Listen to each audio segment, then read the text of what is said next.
नमस्कार, आप देख रहे हैं 4 PM और मैं हूं आपके साथ सिमरन।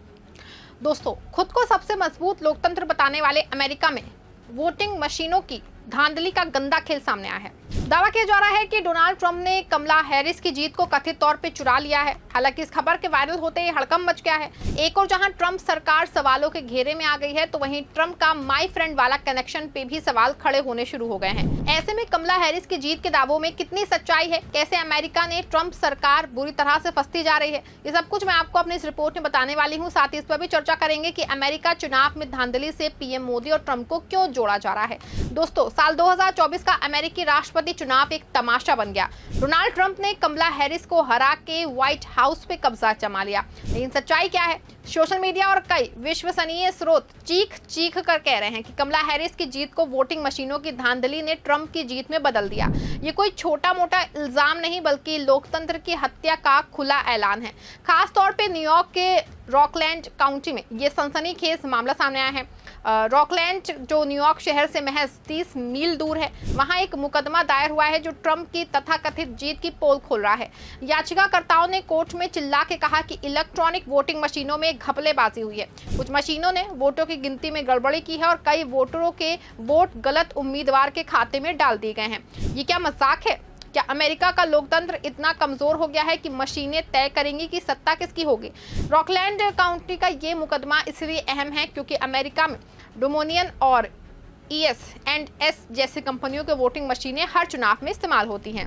लेकिन इन मशीनों पे पहले भी सवाल उठ चुके हैं। साल 2020 में ट्रंप ने खुद चिल्लाया था कि मशीनों में धांधली हुई है।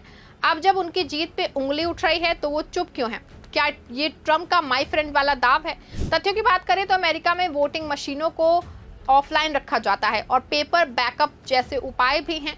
लेकिन रॉकलैंड काउंटी में याचिकाकर्ता कह रहे हैं कि सॉफ्टवेयर अपडेट्स और टेस्टिंग में गड़बड़ियां थी। ये केस अभी कोर्ट में है और इसका नतीजा ट्रंप की जीत की सच्चाई को बेनकाब कर सकता है। वहीं दूसरी ओर अगर अपने देश की बात करें तो नरेंद्र मोदी की सरकार ने वीवीपैट और मतदाता सूची के जरिए लोकतंत्र का गला घोटने का आरोप लगा रहा है। विपक्ष का आरोप रहा है कि वीवीपैट का इस्तेमाल 1990 के दशक में हो रहा है, लेकिन मोदी राज में ये मशीनें जनता की आवाज नहीं बल्कि बीजेपी की जीत का हथियार बन गई हैं। विपक्षी दल खास के कांग्रेस और समाजवादी पार्टी बार बार चीख के कह चुके हैं कि वीवीपैट में धांधली हो रही है, लेकिन मोदी सरकार इन इल्जामों को खारिज करती रही है। बता दें आपको, साल 2024 के लोकसभा और हरियाणा महाराष्ट्र के विधानसभा चुनाव का मुद्दा सामने आया था। कांग्रेस के नेता राहुल गांधी ने महाराष्ट्र के चुनाव को मैच फिक्सिंग का नाम दिया और साफ साफ कहा कि वीवीपैट की धांधली से बीजेपी ने सत्ता हड़पी। उन्होंने चेतावनी दी कि लोकसभा में इंडिया गठबंधन ने महाराष्ट्र में शानदार प्रदर्शन किया था, लेकिन विधानसभा में अचानक बीजेपी को भारी जीत मिल गई। ये कैसे संभव है? राहुल गांधी ने इसे चुनाव चुराने का खुला खेल करार दिया और मतदाता सूची में फर्जीवाड़े का भी इल्जाम लगाया। राहुल गांधी ने मांग की कि मतदाता सूची को सार्वजनिक किया जाए और शाम 5 बजे के बाद की वोटिंग की वीडियोग्राफी दिखाई जाए। उनका कहना है कि मतदाता सूची में बड़े पैमाने पे हेराफेरी हुई, फर्जी वोटर जोड़े गए और असली वोटरों के नाम काट दिए गए। हरियाणा में भी यही हुआ। कांग्रेस ने इल्जाम लगाए, यहाँ बीजेपी ने अचानक जीत हासिल की। ये क्या तमाशा है? मोदी जी, क्या आपकी सरकार ने जनता की आवाज को ईवीएम की धांधली से कुचल दिया? लेकिन मोदी सरकार का पलटवार कितना हल्का है। भारत निर्वाचन आयोग ने इन इल्जामों को खारिज करते हुए कहा कि ईवीएम पूरी तरह सुरक्षित है। उसकी बात पे कौन यकीन करेगा? ECI ने राहुल गांधी को टोका और कहा कि बिना सबूतों के इल्जाम मत लगाइए। लेकिन सवाल ये बनता है कि अगर सब कुछ साफ है तो वीवीपैट की पूरी निगरानी क्यों नहीं? मतदाता सूची की पारदर्शिता पे चुप्पी क्यों? ईवीएम की तकनीक की बात करें तो ये मशीनें ऑफलाइन हैं और इनमें इंटरनेट नहीं, लेकिन वीवीपैट सिस्टम वो वोटर को अपने वोट की पुष्टि करने देता है।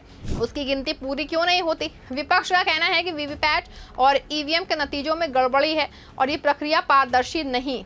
वैसे तो कांग्रेस का आरोप रहा है कि मोदी सरकार की इस चुप्पी से साफ है कि वो सच्चाई को दबाना चाहती है। बता दें आपको कि अपने पीएम मोदी और ट्रंप की यारी दुनिया जानती है। 2019 और 2020 में हाउडी मोदी और नमस्ते ट्रंप जैसे तमाशों ने इनकी दोस्ती को दुनिया के सामने परोसा। लेकिन अब सवाल ये है कि क्या ट्रंप उसी राह पे चल रहे हैं जिस पे चलने के आरोप राहुल गांधी पीएम मोदी पे लगाते हैं? राहुल गांधी और विपक्ष चीख चीख के कह रहे हैं कि मोदी जी ने ईवीएम और मतदाता सूची के जरिए लोकतंत्र का गला घोटा। अब अमेरिका ने भी ट्रंप की जीत पे सवाल उठ रहे हैं और वोटिंग मशीनों की धांधली का इल्जाम लग रहा है। ये क्या सहयोग है? या दोनों नेताओं की साजिश। बता दें आपको, राहुल गांधी ने एक और तीखा हमला बोला था जिसमें उन्होंने कहा था कि ट्रंप के एक फोन कॉल पे मोदी जी ने सरेंडर कर दिया। ये बयान कश्मीर मुद्दे पे ट्रंप के मध्यस्थता के दावे से जुड़ा था, लेकिन असली सवाल ये है कि क्या मोदी और ट्रंप दोनों ही लोकतंत्र को अपने फायदे के लिए कुचल रहे हैं। मोदी सरकार पे ईवीएम धांधली के इल्जाम सालों से लग रहे हैं और अब ऐसे ही सवाल उठ रहे हैं ट्रंप पर।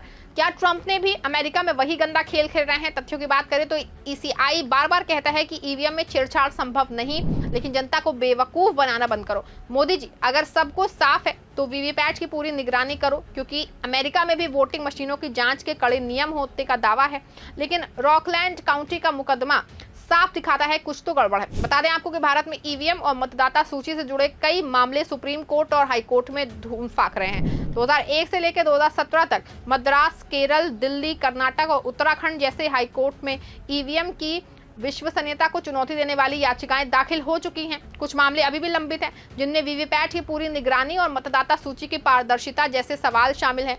बता दें आपको, साल 2019 में सुप्रीम कोर्ट ने कहा था कि वीवीपैट की निगरानी बढ़ानी चाहिए ताकि जनता का भरोसा बन रहा है, लेकिन मोदी सरकार इस पर चुप क्यों है? वीवीपैट की पूरी निगरानी से सच्चाई सामने आ सकती है, लेकिन इसके लिए कोई ठोस कदम अब तक नहीं उठाया गया है।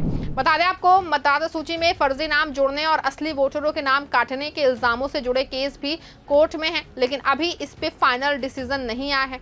राहुल गांधी ने इन मुद्दों को बार बार उठाया, लेकिन ईसीआई का कहना है कि विपक्ष बिना सबूतों के इल्जाम लगा रहा है। अरे ईसीआई साहब, जनता को जवाब दो। अगर सब कुछ साफ है तो मतदाता सूची और वीवीपैट की पूरी जानकारी क्यों नहीं? ऐसे में साफ है कि चाहे अमेरिका में रॉकलैंड काउंटी का मुकदमा हो या भारत में ईवीएम और मतदाता सूची का घोटाला, दोनों जगहों पे दुनिया के दो बड़े लोकतंत्र को लेकर सवाल खड़े हो रहे हैं। चाहे हमारी मोदी सरकार पे ईवीएम धांधली के इल्जाम सालों से लग रहे हों और अब ट्रंप भी उसी राह पे है। बता दें आपको कि दोनों देशों में विपक्ष के अलावा नेता विरोधी दल भी इस मुद्दों को उठा रहे हैं, लेकिन सवाल ये है कि क्या इसी तरह का इल्जाम लगना किसी भी बड़े लोकतंत्र के चेहरे पे धब्बे जैसा नहीं है? क्या इस तरह के इल्जाम ना सिर्फ सरकारों की छवि को भी खराब कर रहे हैं, बल्कि पूरे लोकतंत्र की प्रणाली पर भी सवाल खड़े कर रहे हैं? अगर जनता के फैसले को चुनाव आयोग या उसकी मशीनें गलत तरीके से पेश करेंगी तो क्या लोकतंत्र जीवित रहेगा? क्या अगर चुनाव में धांधली करके सरकारें बन रही हैं तो ये सीधे सीधे जनता के अधिकारों का हरण नहीं है? आपको क्या लगता है, क्या मोदी सरकार और ट्रंप की सरकार पे जो आरोप लग रहे हैं वो सही हैं? क्या इंडिया में ईवीएम में धांधली हो रही है? आपकी जो भी राय है कमेंट में जरूर लिखिएगा। इस खबर को लाइक और शेयर भी जरूर करिएगा।